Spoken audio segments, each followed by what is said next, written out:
Menteri Keuangan kita yang baru, Pak Purbaya, baru saja kita tahu mengucurkan dana 200 triliun dari Bank Indonesia. Sekarang pertanyaannya adalah, apakah ini langkah benar atau tidak? Karena yang dipakai ini adalah uang tabungan yang dikumpulkan oleh Menteri Keuangan Ekonomi sebelumnya, yaitu Ibu Sri Mulyani, yang sejumlah 400 triliun. Dan saat ini uang 200 triliun ini akhirnya dicairkan. Saya di video ini bukan membahas tepat atau tidak, apakah ini berpihak pada rakyat atau tidak. Tetapi langkah apa yang bisa Anda ambil dari keputusan Menteri Keuangan Pak Purbaya yang baru ini? Dan peluang apa yang bisa Anda dapatkan dari peluang yang baru ini? Inilah yang harus Anda pelajari dari awal sampai selesai. Sahabat entrepreneur, salam hebat luar biasa. Selamat datang kembali ke channel Success Before 30. Nah, di video kali ini kembali saya akan membahas tentang baru-baru ini terjadi sebuah pergantian kementerian, terutama di Kemenkeu, Ibu Sri Mulyani yang baru saja diganti oleh Pak Purbaya. Ini adalah sebuah harapan baru. Beliau sangat disukai oleh netizen. Keputusan beliau seperti layaknya koboi, kata kementerian karena media di barat. Dan memang beliau berani sekali. Kata-katanya seolah-olah membuat ekonomi ini menjadi sangat gampang dipulihkan. Ya, kita sih suka-suka aja ya. Ada sebuah menteri yang optimis seperti ini. Tetapi pertanyaannya adalah, mari kita bedah satu persatu. Kenapa kok beliau bisa begitu berani dan tidak sama pemahamannya dengan Kementerian Keuangan sebelumnya, yaitu Bu Sri Mulyani. Apakah beliau berani spekulasi pertaruhan 200 triliun ala Bapak Purbaya? Ekonomi membaik atau malah inflasi dan rupiah malah hancur? Mari kita bahas. Teman-teman, ini sangat penting. 200 triliun itu beda total dengan program burden sharing. Ini yang poin yang pertama. Yang kedua, logika di balik pertaruhan. Mengapa pemerintah nekat? Sebelum kita bicara untung rugi, kita punya mindset CEO terlebih dahulu. Kenapa pemerintah berani ambil langkah senekat ini? Jawabannya sih, karena mesin ekonomi kita ada tanda-tanda masuk lagi. Ada 3 sinyal yang pemerintah harus segera membail out, ya, atau melakukan tindakan agresif. Melakukan sebuah langkah yang sangat agresif. Yang pertama adalah mesin kredit mulai patuh. Non-performing loan di perbankan, Anda silakan cek. Angkanya sudah mulai meninggi. Banyak kredit macet, banyak kreditnya pembayarannya tidak tepat waktu. Properti juga, lelang juga semakin tinggi. Nah, data ini menunjukkan pertumbuhan kredit ini, bank ekonomi sebagai jantung pemompa roda perekonomian. Ini mulai menyalurkan pinjaman ini berbahaya. Tanpa kredit, dunia usaha nggak bisa ekspansi. Yang kedua adalah simpanan di bank menurun. Nah, ini pertanyaan, kenapa? Karena pihak ketiga, pihak disimpan masyarakat di bank menunjukkan penurunan. Artinya, amunisi bank untuk dipinjamkan kembali juga berkurang. Dan yang ketiga adalah rasio pinjaman yang tetap. Loan to deposit ratio, LDR, atau rasio pinjaman terhadap simpanan terus menanjak. Ini menandakan likuiditas bank semakin ketat.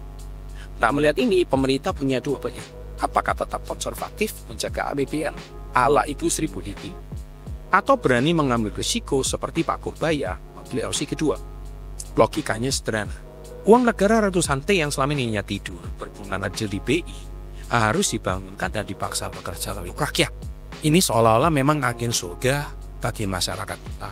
Tapi mari kita bedah secara satu persatu. Mekanisme efek gula salju menyuntikkan 200 T ini ke Bank BUMN Himbara, teorinya akan menciptakan efek pengganti atau multiplier effect.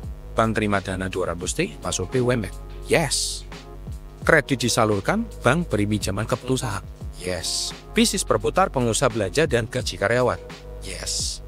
Dan yang terakhir, siklus berulang, uang kembali ke bank, berputar lagi. Memang teorinya seperti itu. Tapi bank akan menerima dana segar ini untuk mendorong penyalurannya dalam bentuk kredit. Pengusaha menerima kredit akan memakainya untuk belanja fisik dan gaji karyawan. Karyawan dan penjual mesin itu dipat uangnya lagi di bank.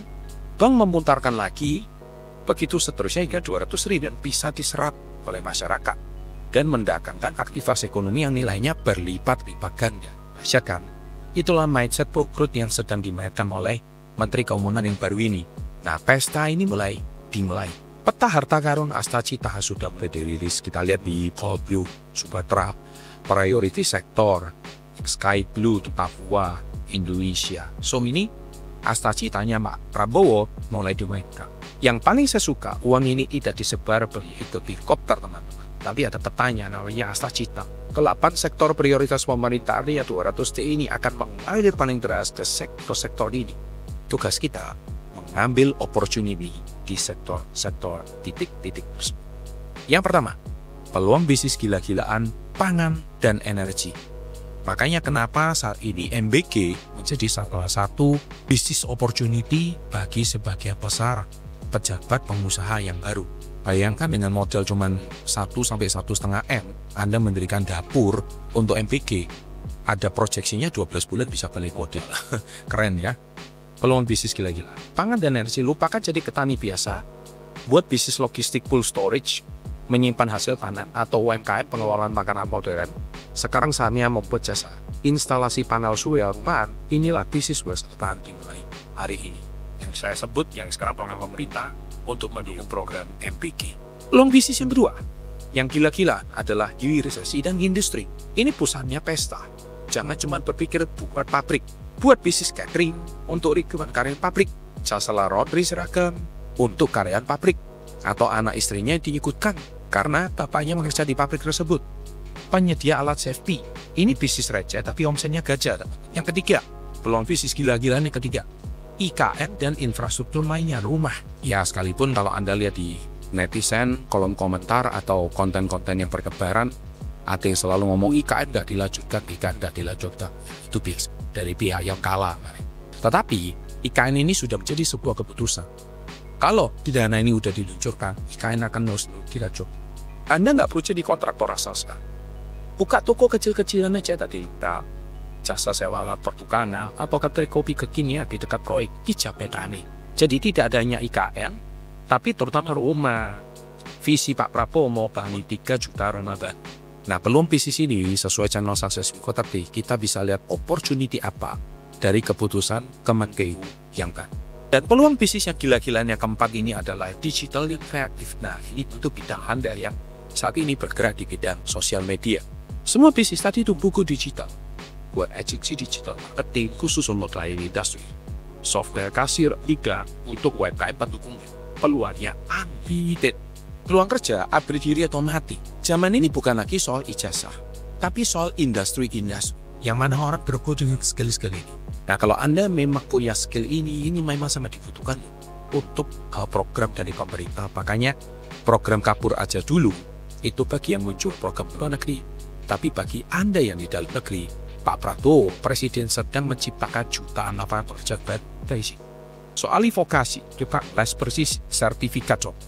Karena welder itu memang sangat dibutuhkan. Operator alat berat contoh. Teknisi listrik contoh. Ini adalah roster baru di dunia kerja. Gaji mereka bisa menawarkan manajer kantoran, penerjemah digital, analisis data, digital marketer, SEO. Anda adalah jembatan antara industri tradisional dan musisi Anda sangat krusial karena skill Anda dibutuhkan. Seberapa realistis pertumbuhan protek? Soal target pertumbuhan 8%, lupakan debatnya bisa toh. Ini urusan pemerintah, bukan urusan lo. Ya, urusan kita adalah bagaimana membuat bisnis kita sendiri tumbuh 80%, bahkan 800% dengan memanfaatkan gelombang ini. Karena 8%-nya pemerintah, itu bukan 8% lo. 8%-nya pemerintah itu jumlahnya. Ya, PDB-nya itu bisa sampai ribuan triliun. Ya, 8% itu bukan angka yang kecil untuk negara sebesar Indonesia. Secara realistis, pertarungan ini mendorong pertumbuhan ke level 5,5 sampai 6,5%. Angka ini mungkin tidak seheboh 8%. Tapi itu sudah sebuah kemenangan besar di dunia ekonomi Indonesia. Di saat semua resesi dunia lagi lesu, Indonesia masih bisa growth 5,5 sampai 6,5%. Wah, itu udah pesta pora. Nah, awas jebakan Batman, ada 5 lubang yang bisa buat perusahaan bantu. Apa saja 5 lubang tersebut kita bahas. Yang pertama adalah tsunami uang 400T dan bom waktu ikuas. Ini hati-hati. Jadi saya di video ini saya sudah memperingatkan, saya hari ini bukan mengkritik kebijakan Pak Purbaya atau mengkritik Bu Sri Mulyani. Karena siapapun yang jadi pejabat, menurut saya mereka punya keahlian masing-masing. Mereka bisa dipilih oleh Presiden untuk mengisi pos Kementerian Keuangan itu di depan. Kementerian Keuangan kalau di sebuah negara itu ibaratkan seorang ibu rumah tangga yang hari ini mengatur keuangan keluarga. Jadi namanya keluarga. Suami memberikan uang kepada istri. Istri harus mengatur uang dengan baik. Apakah itu uang sekolah anak, belajar keluarga, renovasi rumah. Ya, itu semua adalah keputusan daripada Kementerian Keuangan. Kalau Kementerian Keuangan ini krusial, kalau sampai salah, memang kalau kita jadi kritikus enak ya, gampang aja mengkritik Kementerian Keuangan. Anda yang menjabat di posisi itu mengelola dana ribuan triliun udah gampang. Nah, oleh sebab itu, kita sebagai pengusaha di video ini, saya bukan mau mengklaim ini benar atau tidak, karena mau mengucapkan dia benar atau tidak, toh juga baru dilantik. Tapi kalau ngomong Bu Sri Mulyani salah juga ya enggak. Beliau super safety, ya, keuangan negara dipegang ketat, inflasi juga memang gila tapi nggak sampai gila-gilaan. Beliau sangat jaga, karena resesi global tidak mudah. Tapi Bu Sri Mulyani sangat menjaga masalah ini. Nah, sekarang kita bicara ancaman paling nyata dan paling berbahaya dari perkara ini. Ingat 200T itu dari program profit sharing yang saya bahas. 200T ini coba Anda tonton video itu saya lagi. Tambahkan lagi dengan 200T dengan kebijakan baru. Ini artinya akan ada total 400T uang baru yang siap mempelajari pasar dari waktu dekat. Bayangkan ini seperti tsunami. Tiba-tiba semua orang perusahaan pegang ini banyak uang. Apa yang terjadi sebetulnya? Semua orang akan mencari ke toko yang sama, beli instan, motor, semen, fly sama. Atau mungkin ya sama kayak BLT, kalau dikucurkan kepada masyarakat bawah, mereka nggak menggunakan uang itu untuk kebutuhan sehari-hari, tapi kalau yang tidak bijak mereka gunakan uang itu untuk beli rokok, kemudian main judi online, dan pakai hijau untuk koleksi. Nah, ini parah sekali, karena mereka literasi keuangannya sangat rendah.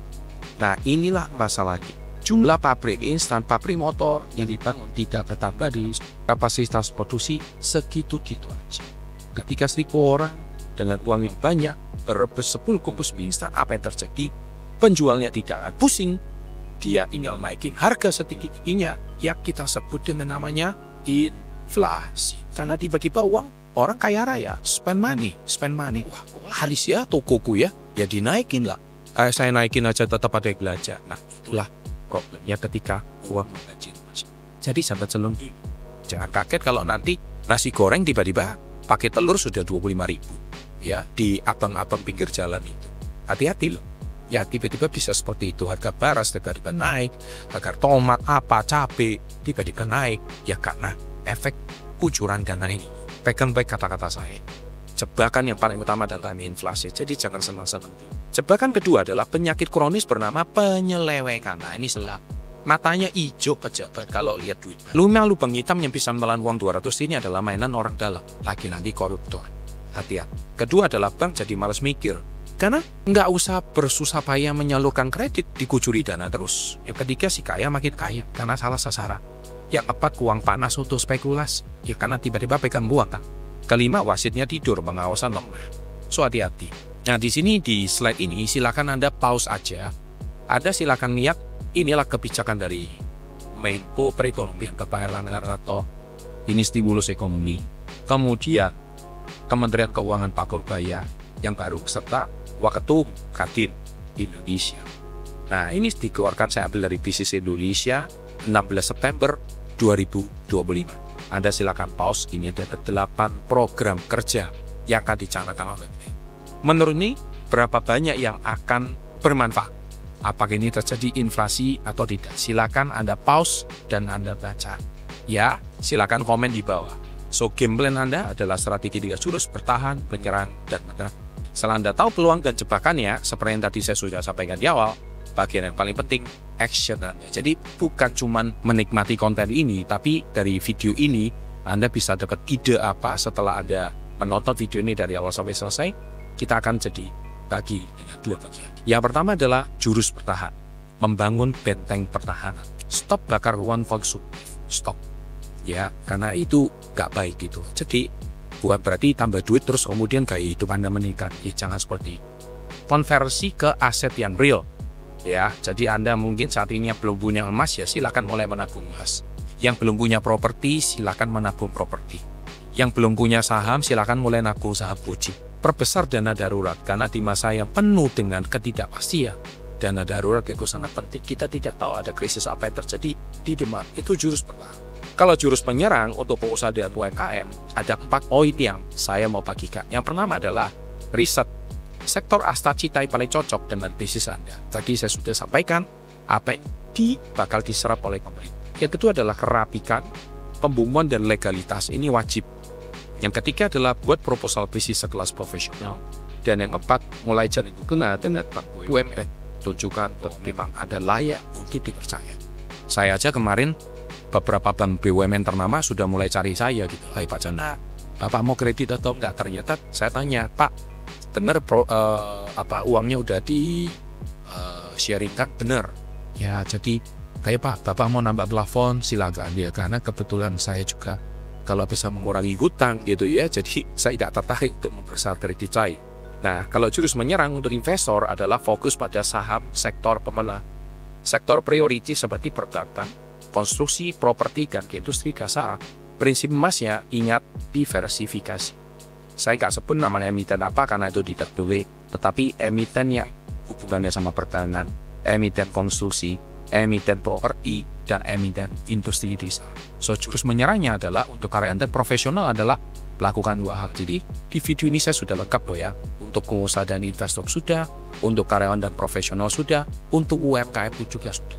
Untuk karyawan apa yang harus lakukan? Pertama, upgrade skill gila-gilaan. Jadi gini, mumpung Anda saat ini masih terima gaji tetap di kantor, Anda harus mulai belajar AI lah.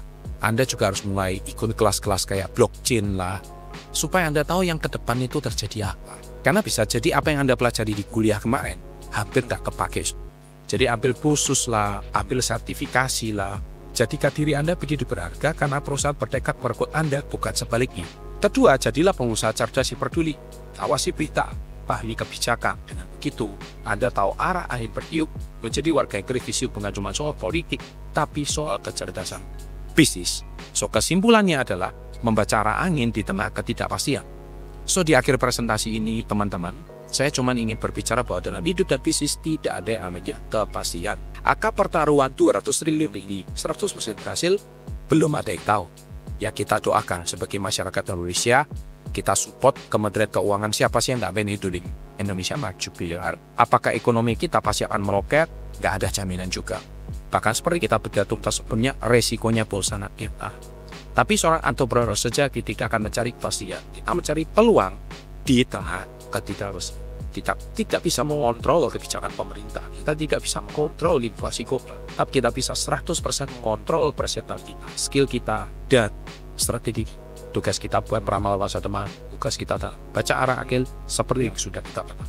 Pasang layar kita, menangkap kali, support kuat dia. Saat yang lain mungkin masih bingung mencari arah. Sekarang giliran. Jadi pertaruhan ini sudah dimulai, arah anginnya sudah kita memetakan, giliran Anda pergi. Kalau Anda rasakan video ini bermanfaat, jangan lupa share. Dan yang terpenting, setelah Anda menonton video ini bukan cuma share, tapi langkah pertama apa yang harus Anda ambil untuk mengambil opportunity. So, jangan ketinggalan info emas juga. Pembahasan tidak akan berhenti di sini. Jangan pernah ketinggalan kereta. Saya undang Anda bergabung ke WA. Sekarang kami punya grup WA channel Sukses Supporter nih. Saya akan bagikan info industri yang banyak lowongan kerja dan peluang bisnis baru sesuai program Astacita Kebo. Langsung ke HP Anda. Semoga ada peluang yang bisa Anda dapatkan. Stop pesimis, kita jadi kritikus yang baik untuk pemerintah karena kita sama-sama mau pemerintah maju. Oleh sebab itu, Anda maju, rakyat kuat, pemerintah juga kuat, Indonesia masih bakal terjadi. Sukses untuk Anda dan selalu salam hebat luar biasa.